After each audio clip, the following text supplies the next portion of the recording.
Olá, estudantes do 7º ano. Nessa aula vamos conversar um pouquinho mais sobre depoimento. Vamos estudar o depoimento enquanto gênero discursivo, enquanto gênero textual e verificar quais são as características, os elementos composicionais que constituem um texto para que possamos denominá-lo depoimento, certo? Eu sou a professora Rosa Helena Bueno, estou aqui ministrando as aulas de língua portuguesa para os estudantes do 7º ano. Gostaria de parabenizá-los por estarem aí assistindo às nossas aulas e enriquecendo aí o repertório linguístico, literário, cultural de vocês. Parabéns! Então vamos ver o que temos aqui elaborado, quais são os nossos objetivos. Então vamos fazer a leitura de um depoimento, identificar os efeitos de sentido na escolha das palavras e compreender a estrutura e a intencionalidade do autor do texto, certo? Então, que história vivida por você na escola poderia ser tema de um depoimento? Temos aqui uma pergunta engajadora para vocês pensarem um pouquinho, Se fosse proposto para vocês a elaboração de um texto do gênero depoimento, que situação vocês consideraram assim inusitada, diferente, que de repente gerou um pouco mais de emoção, O que vocês poderiam falar? Eu acho que tal vivência minha, tal experiência minha, poderia ser sim assunto para um depoimento, para que eu possa escrever e fazer ali o meu depoimento do que aconteceu, relatar o que houve, Então, a gente começa aí uma reflexão a partir disso. Então, vejam, a característica do depoimento, Trata-se de uma narrativa breve de um fato específico vivido por uma pessoa. Os fatos são narrados por quem os viveu. Os verbos e os pronomes são empregados na primeira pessoa, então nós vamos ter a presença do eu, do nós, e dos verbos flexionados ou na primeira pessoa do singular ou na primeira pessoa do plural. E os elementos básicos da narrativa são a sequência de fatos, as pessoas envolvidas, o tempo de duração dos fatos, o espaço, o ambiente ali onde eles aconteceram e o enredo que se refere à sucessão de acontecimentos. Então, a gente propõe aqui a leitura do texto intitulado A Redação e o Dicionário. Se você fosse morar numa ilha deserta e distante e só pudesse levar um livro para ler por lá, que livro você levaria? Quando chegou a minha vez de responder a essa pergunta, eu disse que, mesmo não gostando de carregar peso em viagem, eu levaria um dicionário da minha língua. Mas eu só senti o gosto do dicionário quando eu comecei a escrever livro. E assim mesmo, foi um gosto que veio vindo devagar. Eu tive uma professora de português que achava impossível a gente viver sem um dicionário perto. Eu não gostava da professora. Ela tinha unha comprida e pintava de um vermelho meio roxo. Quando ela escrevia no quadro, volta e meia a unha raspava a pedra. Que aflição! Mas não era por isso que eu não gostava dela, não. Eu tinha dois motivos muito mais emocionais que a unha. O primeiro é que eu achava que ela tinha tomado o lugar da professora anterior, que eu adorava. O segundo é que ela corrigia tintim por tintim tudo que é redação que eu fazia, usando caneta e, pelo jeito, que cometia tanta barbaridade gramatical que ela se via obrigada a reescrever a minha redação quase que todinha, com tinta vermelha.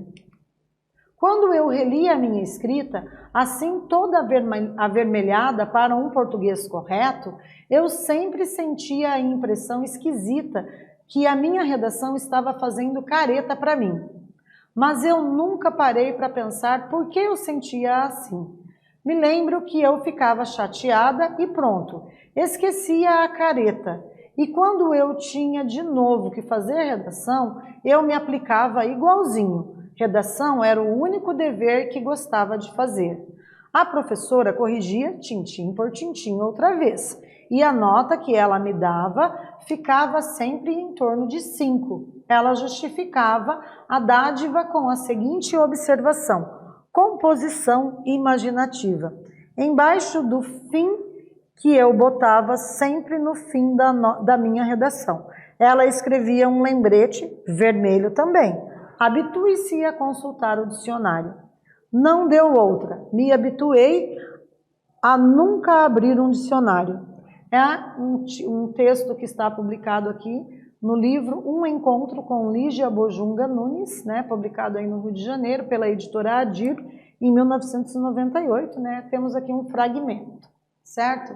Então veja, nós fizemos a leitura aí de um texto que é um depoimento, né, uma experiência ruim, né, que a gente percebe sendo relatada com relação ao fato da professora ficar corrigindo tintim por tintim cada detalhe da escrita, né, no caso da nossa depoente, né, porque ela está aí se lembrando do período que ela era aluna, né, então ela não teve aí uma boa recordação, né, e acabou transformando isso num depoimento. Também as palavras, né, o fato da gente expressar as palavras muitas vezes serve para a gente compreender melhor ali as nossas emoções vivenciadas, né, durante o período, né, que chamou a atenção e que a gente sentiu a necessidade de falar sobre. Às vezes também é importante, né, no depoimento não somente trazer situações positivas, mas também, de repente, algumas negativas para a gente poder elaborar melhor isso e superar certos possíveis traumas aí que tenham ficado, né, nesse caso, com relação à produção escrita.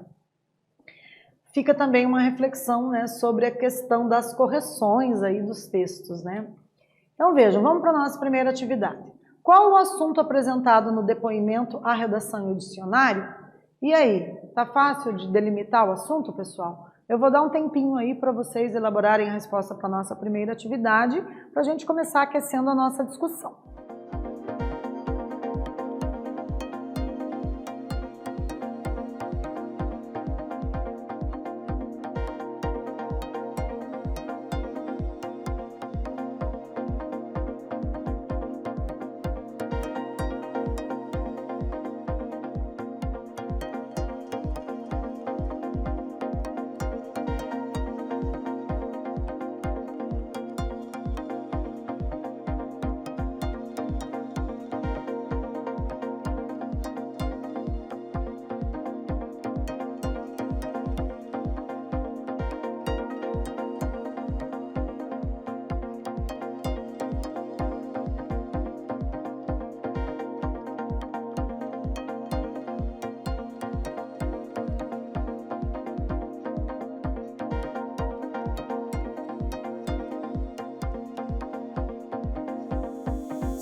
Retornando então, vamos ver aqui como ficou a nossa primeira resposta, né?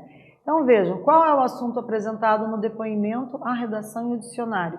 As produções de texto nas aulas de língua portuguesa e as correções da professora, né? Então se vocês colocaram em linhas gerais que o assunto se refere ao fato de ela fazer redação ou de ela escrever produções textuais, atividades escolares solicitadas pela professora de língua portuguesa. Então, quaisquer palavras que vocês tenham utilizado e que tenham produzido o mesmo sentido da resposta sugerida, vocês aí acertaram com certeza, né? Vamos então continuar para a nossa segunda atividade. Nós selecionamos aqui um fragmento do texto. Observem que nós utilizamos os colchetes, inserimos reticências dentro dos colchetes para indicar que um fragmento do texto foi omitido, não está presente. E aqui a gente tem o depoimento, né, onde ela diz assim: eu tinha 2 motivos muito mais emocionais que a unha. O primeiro é que eu achava que ela tinha tomado o lugar da professora anterior, que eu adorava. O segundo é que ela corrigia tintim por tintim tudo que é redação que eu fazia, usando caneta. Que elementos relacionados ao aprendizado da escrita podemos compreender desse depoimento sobre as aulas de redação?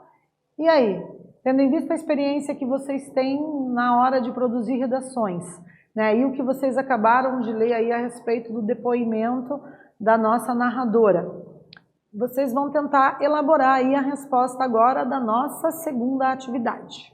Mãos à obra.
E aí, vamos ver então, vamos verificar como ficou, né?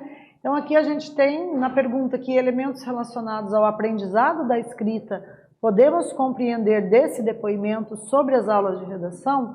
A gente propõe o seguinte, que existe ali uma relação emocional, afetiva da aluna com a professora, né? As correções em caneta sobre os aspectos gramaticais, né? Então, são dois elementos, né? Num é a relação ali, a interação interpessoal entre a professora e a aluna, né? Com relação ali à parte escrita, a parte gramatical do texto produzido por ela. Né? Será que a professora tem mesmo essa necessidade de estar corrigindo com caneta vermelha, tintim por tintim, ou seja, todos os aspectos gramaticais de um texto, né? Em que medida que isso também não, de repente, faz com que a autoestima do aluno seja prejudicada, né? Então existe também uma reflexão bem pontual aí com relação a esse aspecto pedagógico na interação entre professores de língua portuguesa e estudantes. É bem interessante aí esse depoimento. E vamos para a nossa terceira atividade. Né? Trouxemos mais um fragmento que ela diz assim: poderia levar um livro para ler por lá, entre parênteses, para. Me lembro que eu ficava chateada, entre parênteses, lembro-me. Nesse texto, as formas utilizadas que não estão de acordo com a norma gramatical podem ser interpretadas como falhas? Explique. E aí, o que vocês pensam a respeito disso?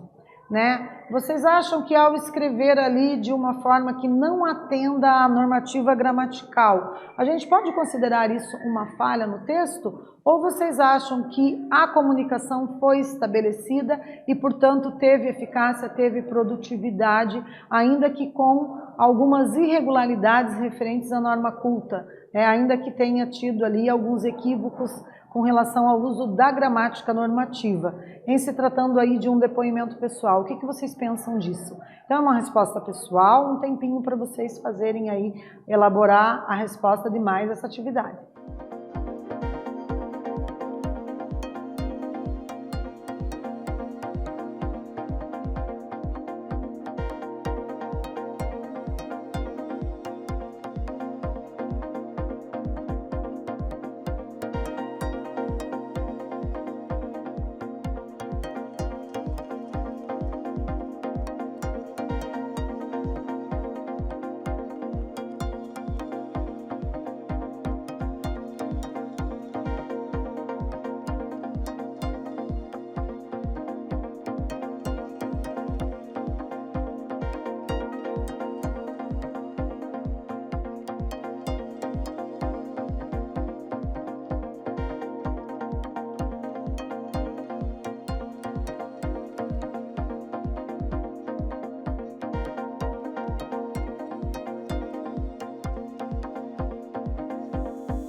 E aí, pessoal? Então, a gente propõe como resposta que a gente não precisa considerar isso, né, como equívocos, como erros, né? Por quê? Porque a autora está dando um depoimento. Portanto, o texto é uma transcrição que contém formas da oralidade, certo? Então, quando a pessoa está dando um depoimento, é possível que ela utilize a variação linguística, tendo em vista o repertório linguístico-cultural que ela tem, né? Então, aqui ela escreveu pra ao invés de para. Escreveu me lembro ao invés de lembro-me, né? A normativa, a gramática da norma culta diz o seguinte, que nós temos que começar aqui as frases, né?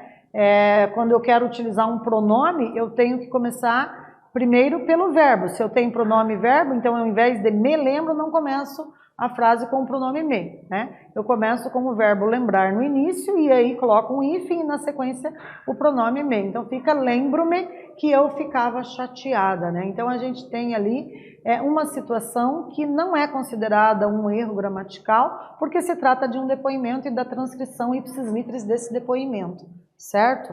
Continuando então, a gente vai para a atividade 4. Temos o seguinte fragmento.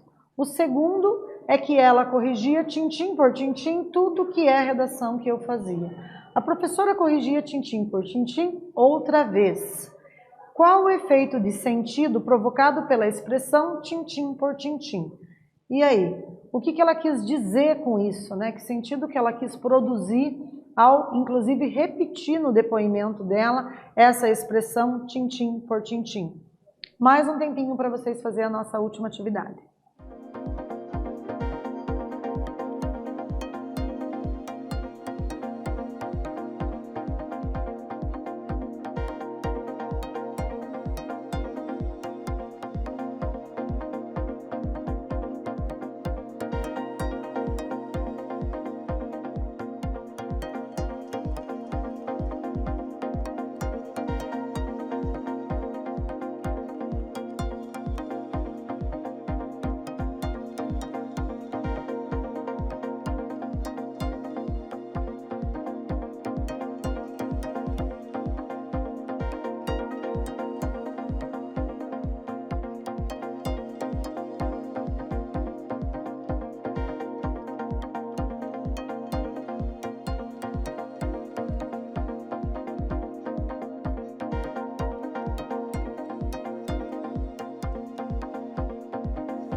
E aí, pessoal, é uma expressão coloquial utilizada no dia a dia, né? E vocês sabem que a linguagem informal, ela não está, de maneira alguma, não pode ser considerada equivocada em algumas situações de uso. No caso de um depoimento, a gente percebe que o depoimento cumpriu sim com a função comunicativa. Então, essa linguagem coloquial e informal é válida, né? E inclusive por se tratar da transcrição da linguagem oral, é com certeza considerado ali uma linguagem que cumpriu ali com a sua funcionalidade de transmitir uma comunicação, de expressar um sentimento com relação a alguma experiência de vida, né, por se tratar de um depoimento, certo? E essa expressão tintim por tintim é da linguagem coloquial, da linguagem informal, né? Então, qual seria o efeito de sentido? A gente pode dizer que tintim por tintim é uma locução adverbial que significa nos mínimos detalhes, com minúcias. Essa expressão teria origem na reprodução do som de moedas tilintando ao serem cuidadosamente contadas. Então, eu não sei se vocês já conheciam, né? Mas é uma expressão utilizada aí na nossa variante linguística informal, né? Na nossa linguagem coloquial, falada, portanto, no dia a dia. Certo? Então, nessa aula, nós lemos um depoimento, inferimos o significado de termos e expressões utilizadas na variante linguística informal, coloquial, né? E eu espero que vocês tenham gostado. Até breve!